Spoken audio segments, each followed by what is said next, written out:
नमस्कार, स्वागत आहे तुमचे आमच्या शिवमय व्लॉगमध्ये.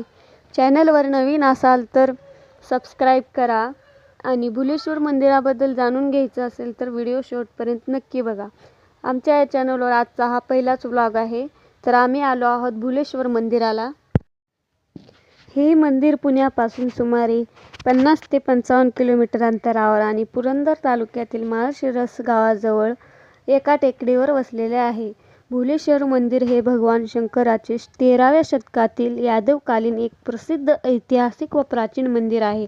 या किल्ल्याला दौलत मंगलगड किंवा मंगलगड असेही म्हणतात. या मंदिराची मूळ बांधणी 13व्या शतकात यादव काळात झाली. नंतरच्या काळात मराठा साम्राज्यात शिखराचा आणि परिसराचा जीर्णोद्धार झाला. असे मानले जाते की येथे माता पार्वतीने शंकरासाठी नृत्यही केले होते. तसेच पांडवांनी आपल्या अज्ञातवासात या मंदिरात मुक्कामही केला होता.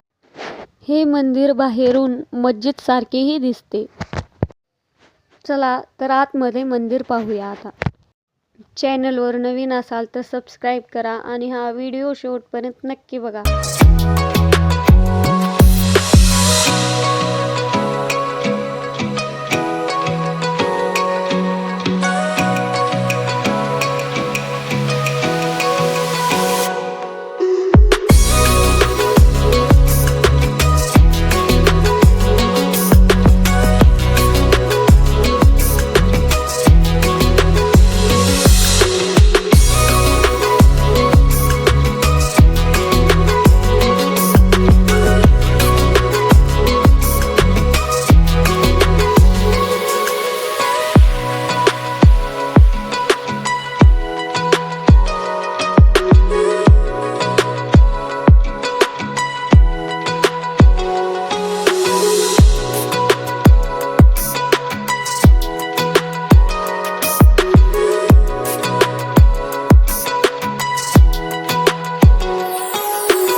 मंदिराच्या भिंतीवर रामायण, महाभारत आणि विविध पौराणिक प्रसंगाचे अतिशय सुंदर व बारीक-सारीक दगडी नक्षीकाम केलेले आहे.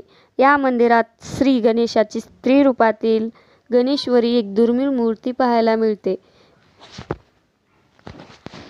येथील पिंडीवर प्रसादाचे पेढे ठेवल्यास त्यातील काही पेढे गुप्तपणे गायब होतात, अशी भाविकांची श्रद्धा व चमत्काराची अनुभूती सांगितली जाते. हे मंदिर खूप छान आणि प्राचीन व ऐतिहासिक आहे. या मंदिरावर औरंगजेबाने हल्ला केल्यानंतर यातील मूर्ती अर्धवट तुटलेल्या आहेत. व्हिडिओच्या शेवटी तुम्हाला भुलेश्वर भगवानाचे फोटोही पाहायला मिळतील. तर व्हिडिओ शेवटपर्यंत नक्की बघा. हे बाहेरचा व्ह्यू. तर खूप छान मंदिर आहे. तुम्ही पण या मंदिराला अवश्य भेट द्या. खूप तुटलेल्या मूर्ती आहेत. हे विठ्ठलाचे मंदिर आहे.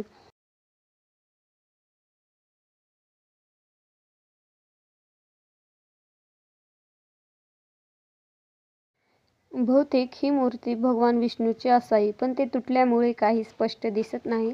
तरी तुम्ही पाहू शकता. मंदिराच्या ठिकठिकाणी तुम्हाला अशा ह्या छोट्या छोट्या दिवळ्या बघायला मिळतील.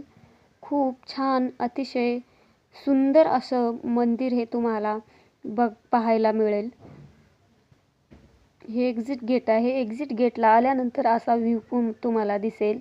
तर खूप छान अतिशय सुंदर मंदिर आहे. तुम्ही पण नक्की भेट द्या. चॅनलवर नवीन असाल तर सबस्क्राईब नक्की करा. धन्यवाद.